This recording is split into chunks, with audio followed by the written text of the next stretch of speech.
몸이 조금 약한 편입니다. 그래서 입덧도 심한 편이었습니다. 만삭 때도 유독 많이 힘들어했습니다. 그래서 장모님이 저희 집에 자주 오셨습니다.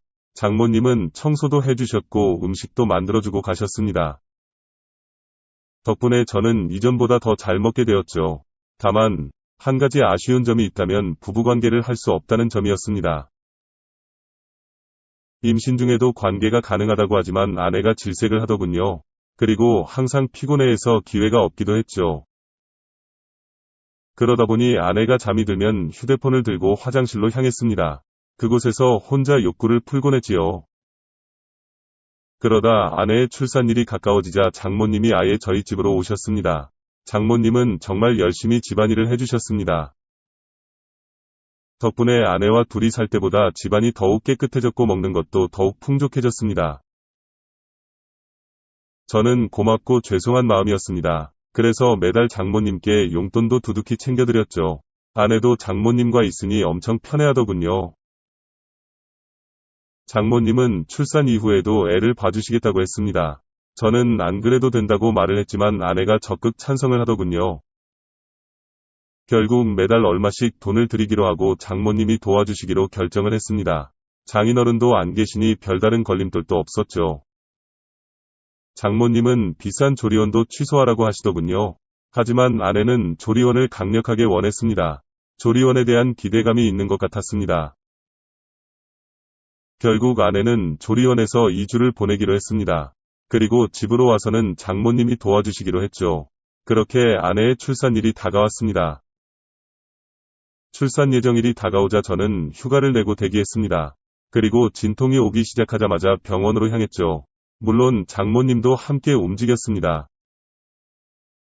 하지만 아기가 빨리 나오지를 않더군요. 결국 첫 진통 후 거의 하루 만에 아이가 나왔습니다. 탯줄을 자를 때는 사실 얼떨떨해서 별다른 감정도 없었죠. 그렇게 정신없이 아이가 태어나게 되었습니다. 아내는 병원에서 며칠 입원을 하게 되었고 장모님께서 옆에 있어주시겠다고 하더군요. 저는 다음날 출근을 해야 되어서 집으로 돌아왔습니다. 혼자 집안에 있으니 뭔가 많이 허전한 느낌이었죠. 한편으로는 오랜만에 혼자 있는 자유시간이기도 했죠. 첫날은 아기와 아내가 계속 신경이 쓰였죠. 하지만 아내와 아기는 건강한 상태였습니다. 그러자 둘째 날에는 혼자 집에 있는 게 심심하더군요. 그래서 컴퓨터에 숨겨놓은 동영상들을 열었습니다. 아무도 없으니 눈치 안 보고 영상을 마음껏 즐겼죠. 몇 달 동안 참아왔던 욕구를 마음껏 분출하고 잠이 들었죠. 아내는 병원을 나와 조리원으로 옮기게 되었습니다. 그런데 조리원에서는 면회가 제한적이었습니다. 가족이라도 함께 자는 것도 안 되더군요. 산모의 안정을 위해서라는데 이해할 수 없었죠. 그래도 방침이 그렇다고 하니 어쩔 수 없었습니다. 그래서 장모님과 함께 집으로 오게 되었습니다. 장모님은 집에 오자마자 제 저녁을 차리시더군요. 덕분에 며칠 만에 제대로 된 식사를 할 수 있었습니다. 식사 후에는 장모님이 빨래와 청소를 하셨지요. 가만히 있을 수 없어서 옆에서 함께 도와드렸습니다. 빨래도 널고 쓰레기도 버리고 청소기도 돌렸지요. 그랬더니 금방 시간에 갔습니다. 그래도 일찍 집안일을 끝내고 장모님과 마주 앉게 되었습니다. 저는 감사하다는 말을 먼저 드렸고 장모님은 당연히 할 일이라고 괜찮다고 하셨습니다. 장모님과 잠깐 이런저런 대화를 나누었습니다. 그리고 잠을 자려고 누웠더니 뭔가 허전한 기분이었습니다. 문득 성인 영상이나 보고 잘까 싶었습니다. 하지만 장모님이 집에 계셨지요. 어제와 같은 자유는 이제 없었습니다. 괜히 눈치가 보여서 그냥 자려고 했지요.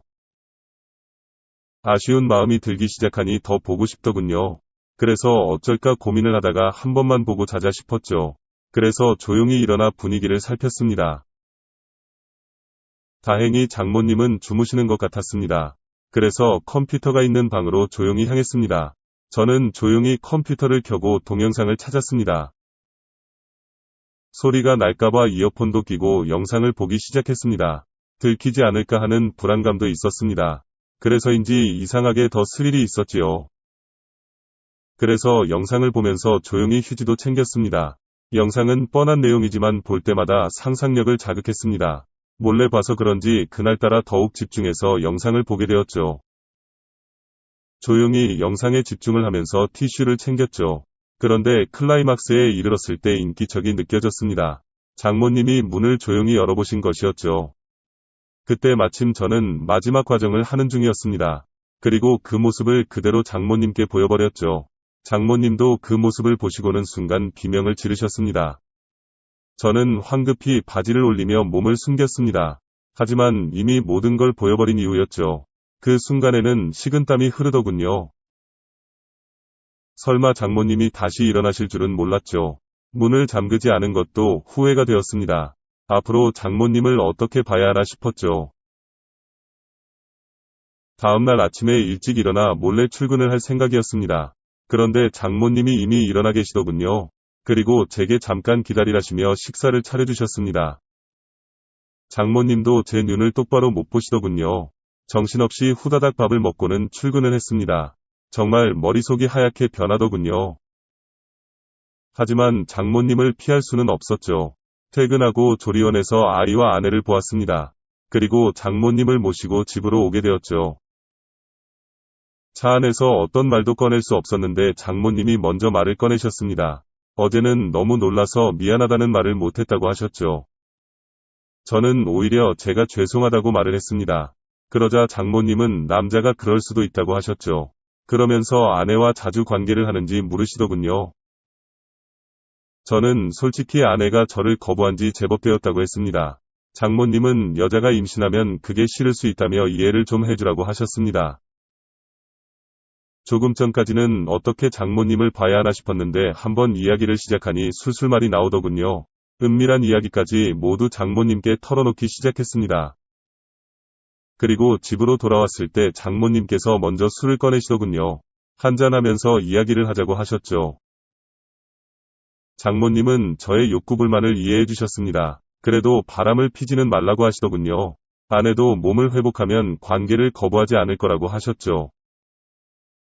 혹시나 계속 관계를 거부하면 어쩌냐고 말씀드렸더니 요즘은 상담센터도 잘 되어 있으니 상담도 받아보라고 하셨습니다. 리스가 된 부부들이 상담을 많이 받는다고 하시더군요. 참기 힘들면 지금처럼 영상 보면서 풀라고 하시더군요. 원하면 잠깐 자리를 비워주시겠다고도 하셨습니다. 하지만 저는 괜찮다고 말씀드리고는 술을 마셨습니다. 허락을 받았다고 해서 장모님이 있는데 쉽게 할 수 있는 일은 아니었으니까요. 오히려 장모님이 알고 있다 생각하니 더 부끄럽더군요. 담담하게 상담을 받듯 대화를 나누었지만 사실 속으로는 엄청 쑥스러웠습니다. 그리고 어제 봤던 영상들이 자꾸 떠올랐죠. 자연스럽게 장모님과 영상에서 봤던 배우가 겹쳐졌죠. 장모님도 혼자가 되시고 오래 직장 생활을 하신 분입니다. 나이에 비해 관리를 잘 하신 분이었죠. 그래도 영상과 현실은 달랐습니다. 그저 제 마음을 이해해 주신 것만으로도 감사했습니다. 어제의 난감함을 잊고 기분 좋게 술을 마셨습니다. 장모님도 이야기를 꺼내기까지 긴장을 많이 하셨더군요. 어제의 일은 장모님 본인의 실수라고 생각하셨지요. 그래서 이야기를 꺼내기 위해 술까지 꺼낸 것이었죠. 다행히 이야기가 잘 풀리면서 긴장이 풀어졌습니다. 술을 제법 많이 마셨는지 쥐기가 많이 돌았습니다. 장모님도 자리에서 몸을 제대로 가누지 못하고 있었죠. 술을 오랜만에 마셔서 그런지 조절을 못하신 것이죠. 장모님이 비틀거리며 몇 번이나 쓰러질 뻔 하셨습니다. 저는 장모님을 화장실까지 부축해드렸습니다. 하지만 화장실에서도 몸을 못 가누시더군요. 하위를 제대로 내리지 못한 상태로 변기에 앉으셨죠. 하지만 그대로 다시 옆으로 고꾸라지시더군요. 저는 장모님을 부축해서 변기에 앉혀드리고 옷도 제대로 내려드렸습니다. 민망한 모습을 모두 눈으로 보게 되었죠. 하지만 장모님은 이미 정신이 없으신지 그대로 소변을 보셨습니다. 덕분에 제 손과 옷이 소변에 젖어버렸죠. 장모님도 이미 옷이 다 젖어버렸지요. 그렇다고 혼자 수습을 하실 상황도 아니었지요. 어쩔 수 없이 젖은 옷을 갈아입혀 드려야 했죠. 수건으로 대충 닦아드리고 방으로 모시고 갔습니다. 그리고 방에 눕혀드리고 옷도 갈아입혀드렸습니다. 장모님은 거의 기절하듯 잠이 드셨습니다. 한바탕 땀을 빼서 그런지 저도 그대로 쓰러져 버렸죠. 잠깐 쉰다는 게 그대로 기절하듯 잠이 들어버려죠. 그리고 아침에 갑자기 정신이 번쩍 드는 기분이었습니다. 순간 등골이 서늘해지는 기분이었습니다. 제 몸에서 누군가의 체온이 느껴지고 있었습니다. 슬쩍 눈을 떠보니 장모님이었습니다. 제가 옷을 벗어던진 상태로 자고 있더군요. 그리고 장모님도 아래 속옷만 입고 주무시고 있었죠. 그 상태로 장모님과 엉켜서 잠을 자고 있었던 것입니다. 밤에 무슨 일이 있었는지 기억이 나지 않았습니다. 분명 옷을 갈아입히고 재워드린 것은 기억이 나는데 그 이후가 기억이 없었습니다. 왜 장모님과 껴안고 자고 있는지도 생각이 안 났습니다. 그때 장모님도 제 기척에 눈을 뜨시고 있었습니다. 우리는 서로 엄청 크게 놀랐습니다. 하지만 장모님은 저보다 더 기억이 없으셨습니다. 불안하신 표정으로 혹시 무슨 일이 있었는지 물으시더군요. 저는 아무 일도 없었던 것 같다고만 말씀드렸습니다. 장모님은 조용히 당신의 몸도 확인을 하시는 것 같았습니다.